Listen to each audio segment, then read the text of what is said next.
I'm John Trullier with FP Executive. I'm here again with Paul McCullough. Thank you for joining us for the second part of our discussion about public safety. Thanks, John.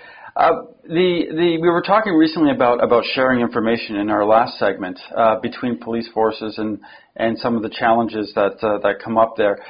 One of the interesting aspects of using data and analytics in policing is that police seem to be heading more towards what you might describe as a business performance expectation. That is, actually looking at, are they reducing crime in cities? Some of the police, for example, Edmonton's police force does that.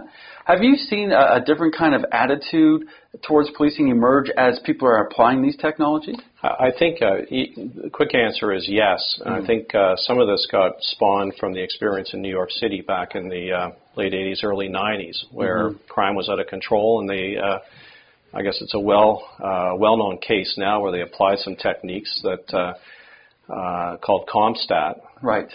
Which evaluated the performance, and we saw some significant advantages. Some of those techniques have been applied more generally in the policing community. And one of those techniques, could you maybe elaborate a little bit on some of the techniques where policing and technology come together? Sure.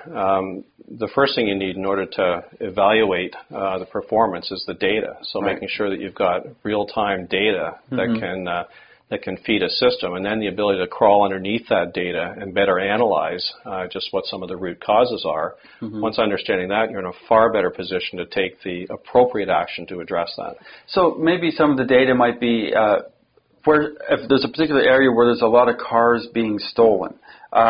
So does that mean that police officers are now collecting data and it's being input into systems, or how does that data get collected? Well, typically that's collected through the cop on the street. Right. An occurrence takes place. All police have something called an RMS, a record management system, or an occurrence management system, where that really, for any kind of an incident, creates the initial source of information that then populates typically a variety of different databases that can be mined for additional information. In the past, perhaps this information was sitting in physical file folders, but today that information is being put into computers. Well, that's exactly right, and I think that the other trend that we're seeing is that information, even when it was in computers, tended to be isolated within individual agencies, individual police services. What we're seeing right now is a much greater trend to the sharing of that information. Indeed, there's some technology that we're very enthusiastic about that facilitates that sharing. Because quite frankly, privacy was a bit of an issue before. The ability to share information was somewhat limited between certain agencies. And we're seeing the implementation of privacy-protecting technologies that allow you to have your cake and eat it too. You can both share the information, get the benefits out of that without exposing the identities of the individuals involved. Interesting. Now, obviously we've seen an evolution since New York in terms of policing. Where do you see technology taking policing in the future?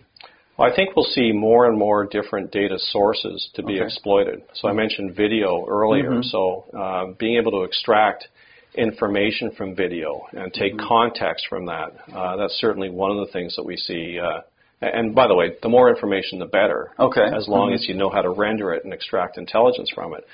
So other sources of information would be unstructured information from the internet. Okay, all right. We start to see an awful lot of traffic out there. Well, that's interesting, yes. Language, we start to see intercepts from wiretaps and so on and so forth, even voice over the internet. To the extent you can create context and extract information from that and then render that into actionable intelligence, that shows some great promise for the future. Interesting. So when you say unstructured information, it sounds like that would be a monumental task for any group of people to try and sit down and figure out.